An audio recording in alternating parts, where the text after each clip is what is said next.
Okay, welcome to Rome, Fate of an Empire, First Impressions. This is not a game that you immediately start to play. I read the rulebook. It's not very good because it doesn't have an index. I watched Rolling Solo, which clarified a few things. I downloaded a text editor to make some notes, and finally I got myself um, some plastic circle things to denote advanced actions or boosted actions. So this is just the first impressions. Now this is a print and play version, but doesn't really make that much of a difference if you have a print and play version or not. As you can see, if I can zoom out, it takes up 70 centimeters by 70 centimeters long table space. Yeah, I can make a short overview. The rules. I think this is the Joe Kipfel, the designer, drew his inspiration from Mage Knight, which will come in play as you are trying to play cards like this. It has a top action and a boosted action. The boosted action costs, and this is also one of my pet peeves with the game. It costs one of the color of the card in resource. To denote a boosted action, I'm going to use a simple marker. But let's start with the basics. So the goal of the game is to what you set on the front. So amount of rounds and amount of turns per round. It's done in the far left. There is a dynamic market on the right, which will come later. You need to have the sum of the points marked here. So in the iconography, normally it would be that you gain this as victory points, but in this game it is used as a requirement. So if your victory points are not 10 or more, then you lose the game. If you run out of loan cards, you lose the game, and if you don't, every loan card costs you at the end of the game. So for 2 loans in your deck, you would need 16 victory points. If the amount of stripes runs out, then you lose the game. So this is collapse, and this is bankrupt, fledgling Rome, and that's about it, I think. So why is this a convoluted game?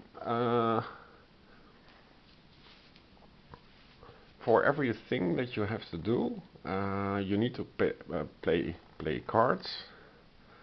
There is capital, and you can use those things on the capital if you place influence token on it.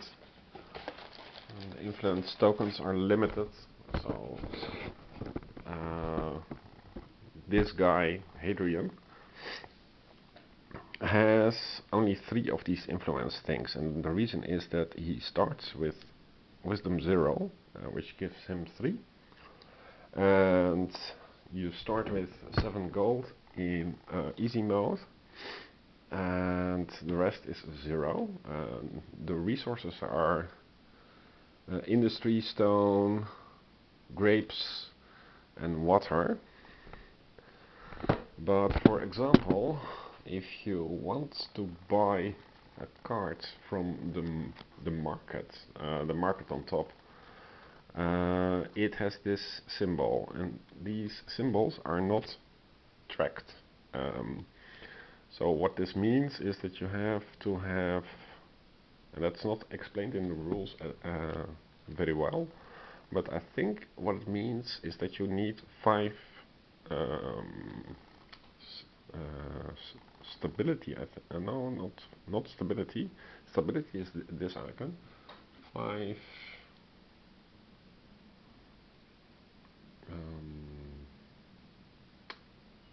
What is the name of the thing? It's on the back here.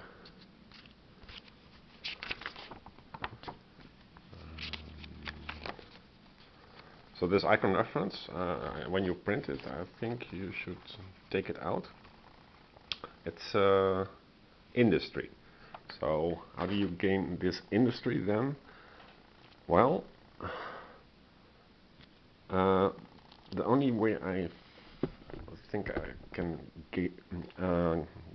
create industry, so the scales, would be via these cards, and you see here the industry symbol, and also here the industry symbol. As I said, the boosted card costs 1 resource in the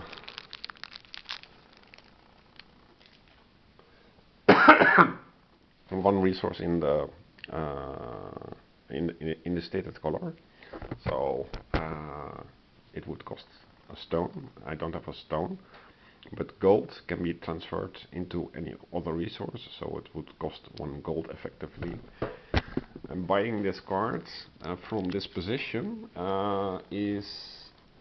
it's 4, 3, 3, 2, 2, so this would cost me also 3 gold to have it. And when I have it, it's like a production plan.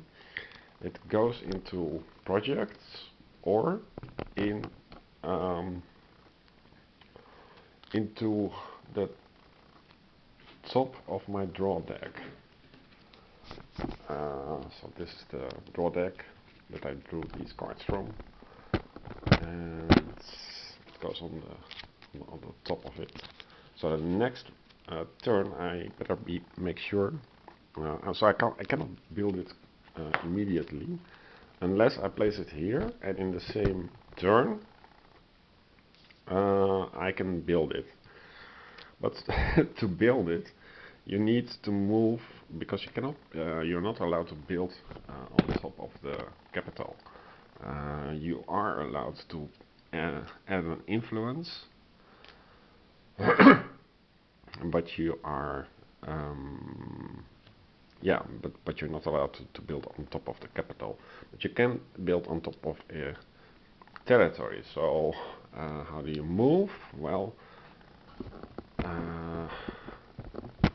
move is a unit, and it is defined by the feet of capacity, and this ruler has 2 feet.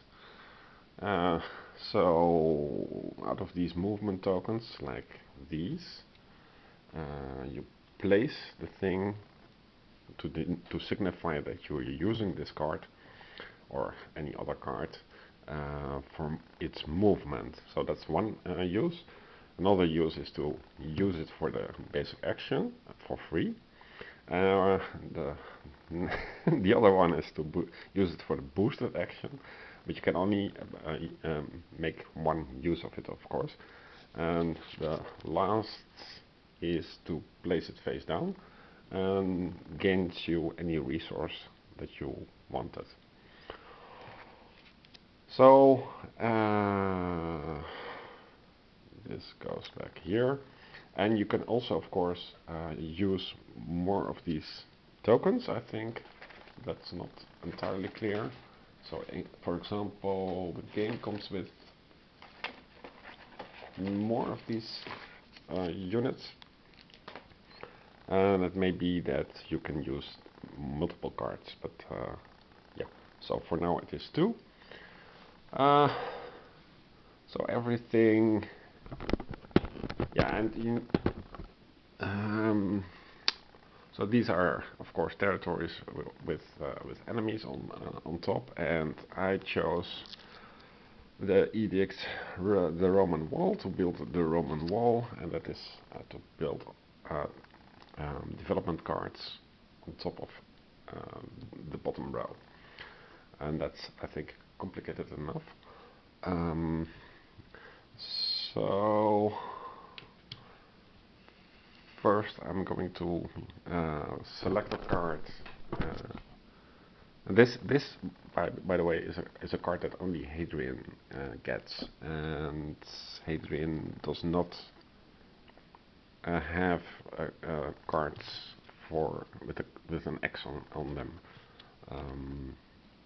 So I need to select a card here, which I'm going to use for movement, and then so say I'm going to use it for movement. This one, oh here, this is a chariot. Chariot is nice. So the symbols here means you gain to the technology. You gain to technology, or you gain to military. It should be a little less abbreviated.